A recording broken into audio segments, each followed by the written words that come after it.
Hello and welcome back to another vlog. It is Tuesday morning. It is the start of the summer school term, which means the Easter school holidays are behind us. I didn't film at all really over the holidays. It was just too difficult with everyone at home. But I suppose you could say this week is about getting back to normality in a lot of ways. The big news this week is that I continued working on my writing over the school holidays, and all my final editing passes of my next book release are now finished. Shadow Dragon comes out at the end of May. My next job is going to be formatting the ebook and the paperback. I am waiting on a little bit of artwork for that, but I am still hoping that it will be done by the end of this week. It is really nice to be done with such a big project. Obviously, there's a lot of admin to do before the book comes out, but now that the editing is finished, I do feel like I can breathe a sigh of relief. On the other hand, that does mean I'm not entirely sure what I'm going to be doing this week. I really like to be in the middle of a big project like drafting or editing a book, and this is instead going to be a week of admin, lots of little tasks, just wrapping up lots of small items on the to-do list. And I hope getting a chance to soak in some of the spring weather. Everything has greened up immensely since I last filmed. Some of the trees here are very, very close to being in full leaf. There's still lots of blossom around. Everything is just looking absolutely gorgeous. So let's get this week started.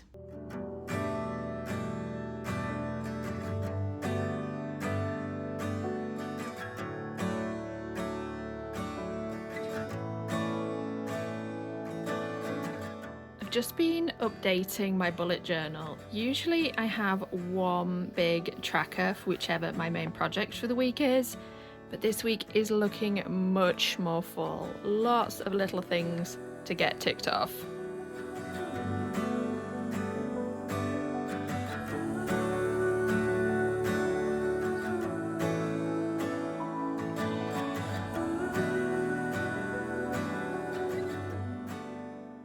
Good morning. It is another beautiful day. We have been absolutely blessed by fantastic spring weather this year, which is quite unusual. So I'm really enjoying the weather, but I was feeling a bit frazzled yesterday by all the things on my to-do list. I actually added more after I showed you it, and it was starting to feel a little bit overwhelming. So we will take today as it comes, see what I can get done, and make the most of the sunshine.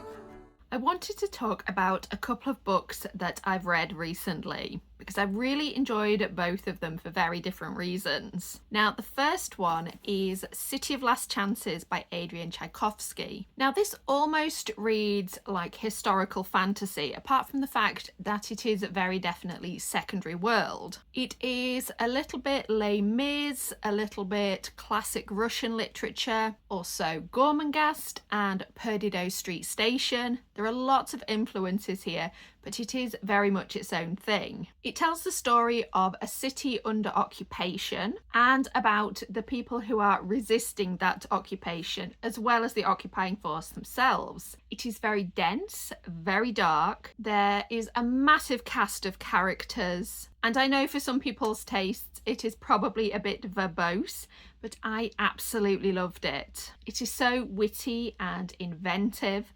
It's also very heavy on the exposition, which I personally love both reading and writing. So this was very much a book to take my time with and savour. It definitely took a bit of concentration to wrap my head around the world and all the characters and the prose style, but I enjoyed it immensely.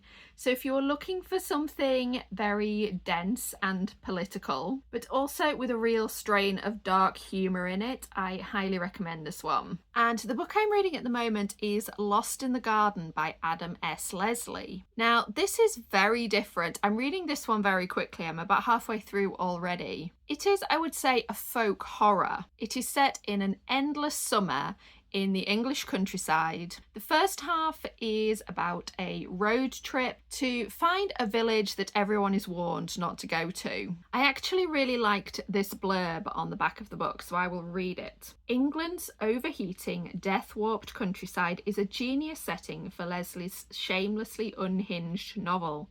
Equal parts road trip and bad acid trip. Lost in the Garden has a wit and groundedness that brings something fresh to the folk horror tradition. Now, it's very surreal. It is often quite funny. It's also dark and unsettling.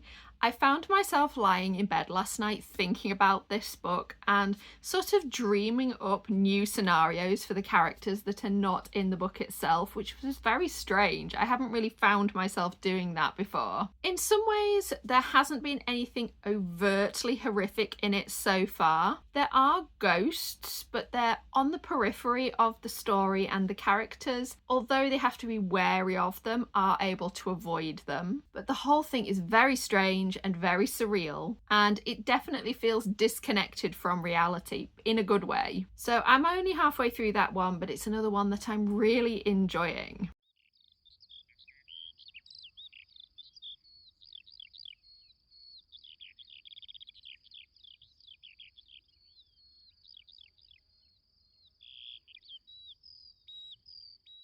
It is another gorgeous sunny day. It's so sunny, in fact, that it's hard to know where to put the camera. We are really not used to this in this part of the world. So it is now Friday morning. There is a really good chance that our roof is going to be finished today, which is incredible. Obviously, the entire barn has been an ongoing project now for about 2.5 years, but the roof has been a really big part of that.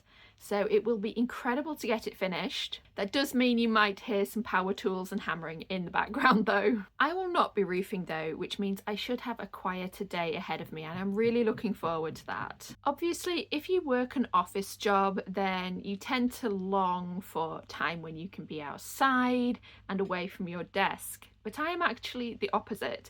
I spend so much time on my feet, working both inside and outside, that I actually really long for days in front of the computer. Most of what I do on social media and making videos and of course writing has to take place in small pockets of time throughout my working day. So when I do have a quiet day like this with not a lot on my schedule, I really look forward to it. Overall though, it has been a fairly relaxed week. I've been working through all those admin jobs and ticking those off. I have also been working on the next book in this series. The time to write it will be very soon, so I do need to start getting my outline in order. There's a lot of thinking involved in that, and I don't think I'm anywhere near ready to start, but putting the outline together feels like completing a puzzle where there is no real right or wrong answer. So I am spending a lot of time running that through my head, trying to make it work. But I think we are going to start the day off slowly. A bit of outlining, I've got some messages to send, I might post on Instagram, and I think another cup of tea is in order.